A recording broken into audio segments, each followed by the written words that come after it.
Ռուսաստանին սպասում է այն նույն ճակատագիրը, որին արժանացավ Խորհրդային Միությունը, այսինքն փլուզումը եւ ռեժիմի ավարտը։ Բայց այս անգամ փլուզումը շատ ավելի աղմկոտ է լինելու եւ շատ ավելի ցավոտ է լինելու Ռուսաստանի համար։ Եթե հիշում եք, Խորհրդային Միությունը շատ հանգիստ, այսպես մեկ օրում միանգամից փլուզվեց եւ չնայած երկրում այն ժամանակ տարբեր տվյալներում կային 17-ից 18 միլիոն կոմունիստներ, այսինքն կոմունիստական կուսակցության անդամներ,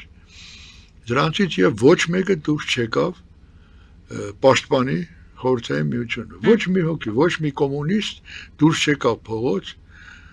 իր պաստառով, իր ինչ-որ բանով, ցավով, մտահոգությամբ, որ գիտեք ինչ, դե փլուզվեց, ջանդամ թե չփլուզվեց։